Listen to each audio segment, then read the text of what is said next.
I now have the pleasure of welcoming back to the stage Sones de Mexico co-founder Juan Dies. Juan is a force in the preservation and promotion of Mexican folk music and culture. With Sones de Mexico Ensemble, he has recorded 6 albums, performed in over 2,000 concerts, and earned 2 Grammy nominations. Everyone, Juan Dies.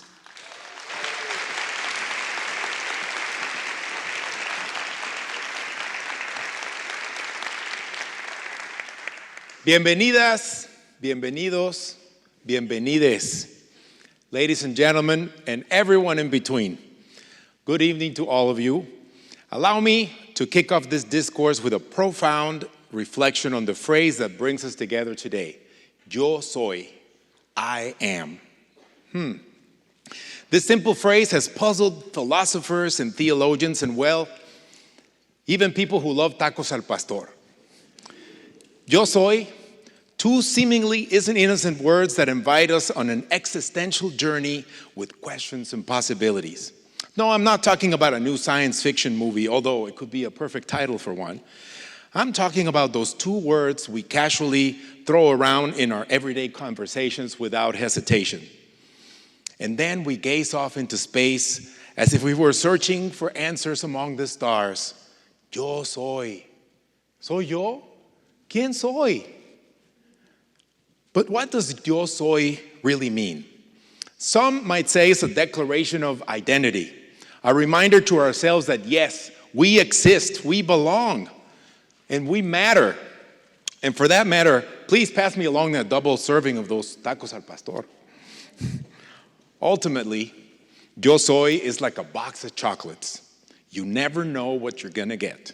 It's a phrase that is usually followed by something else. Yo soy músico. Yo soy un romántico perdido. Yo soy mexicano.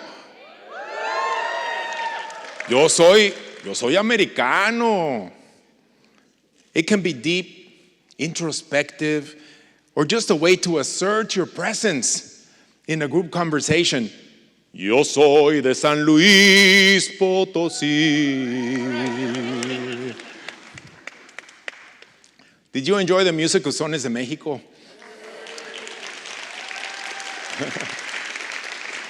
Thank you. Did the music you heard sound Afro-Mexican to you? As Mexicans, do you think of yourself as part black? Now let's take this exploration of yo soy and connect it to the theme of that apparent dual identity that often seems to be expected from us Mexican Americans. Whether we're talking about a Mexican immigrant in the United States grappling with the dilemma of assimilating to a new environment, or B, the children of immigrants born in the United States who have grown up in a culturally Mexican household while navigating a dominant English-speaking mainstream culture that often reduces Mexican culture to stereotypes. This theme of balancing 2 worlds is both intriguing and complex. Picture Juan, that could be me, an immigrant from Mexico living in the United States. On the one hand, he feels pressure to assimilate and adapt to the dominant culture. At work, he tries to speak fluent English. He puts up with being called John because some find Juan too difficult to pronounce. He tries to catch up on the latest TV show everyone seems to be watching so he can be part of the conversations during lunch. He say, oh yeah, that 90s show, how about that?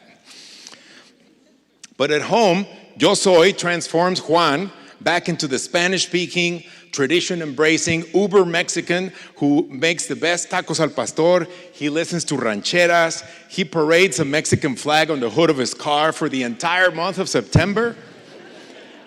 It's like he's got a personality switch that changes between work and home. Then we have Maria, born in the United States, but raised in a Mexican-American household. She listens to trap music on her headphones, and when the headphones come off, she listens to rancheras and corridos tumbados at family gatherings.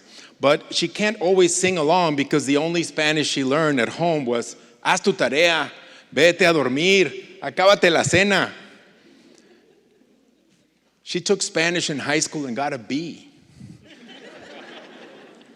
She doesn't understand anything her grandparents say. She just knows they love her. And that doesn't require a language.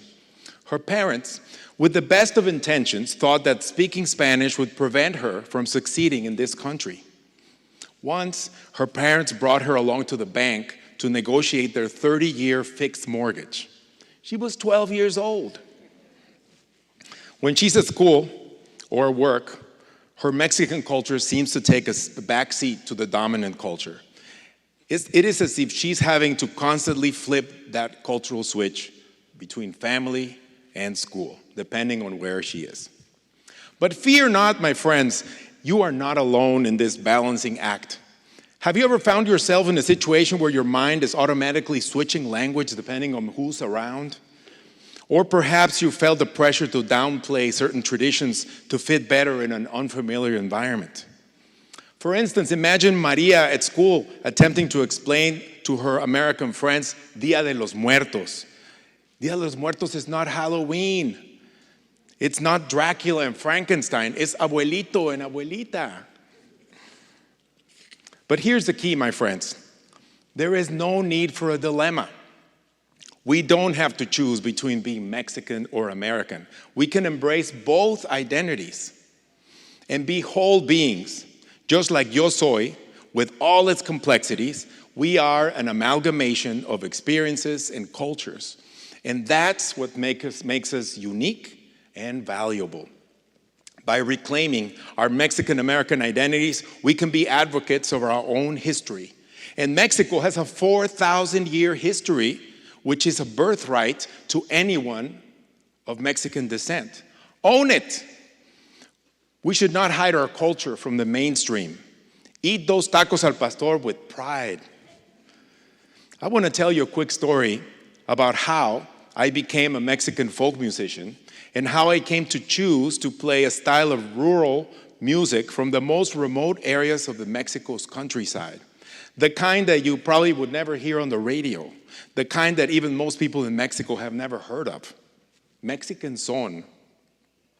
I was 18 years old when I arrived in the United States. Mexican music was the last thing on my mind. I wanted to play rock, jazz, blues, reggae, and even bluegrass. It took me 8 years before I returned to Mexican music. It happened at a fateful wine and cheese reception at Indiana University, where I was pursuing a graduate degree in ethnomusicology. I was specializing in African music, of all things. A scholarly woman approached me and asked me, I noticed you have an accent. Where are you from? And I said, I'm from Mexico. And she said, oh, that's wonderful. You know, I have a cousin in Santa Fe. I thought to myself, Santa Fe? That's New Mexico. Is it possible that this woman doesn't know that there's a country that shares a 2,000-mile border south of the United States and it's called Mexico? And then she asked, what do you do? And I said, I'm a musician. And she said, oh, that's wonderful. Ole, cha-cha-cha. And I thought, ole?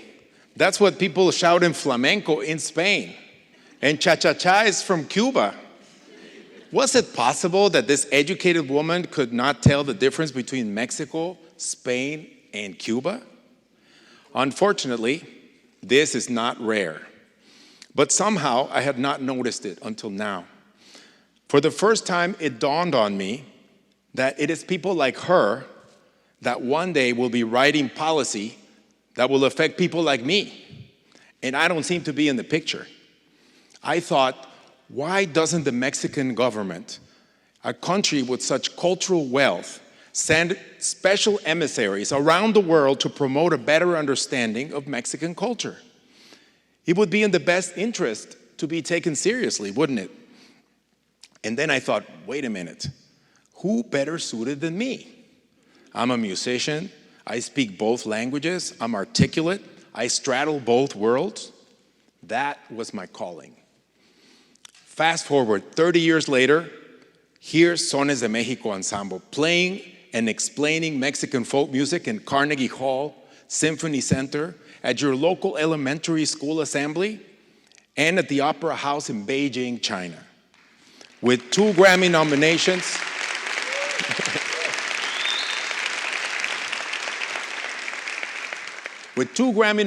and most recently, a Mexican music school in Chicago that teaches music en español.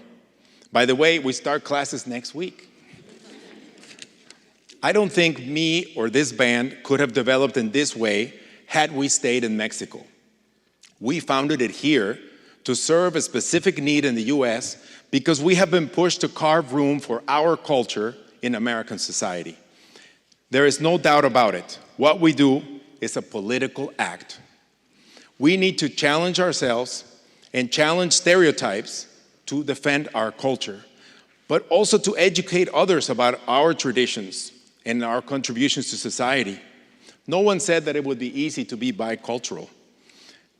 When we're criticized for losing our language or our culture, let's remember that being bicultural, by being bicultural, we also gain a broader perspective and the opportunity to bring innovation into hybrid cultural spaces.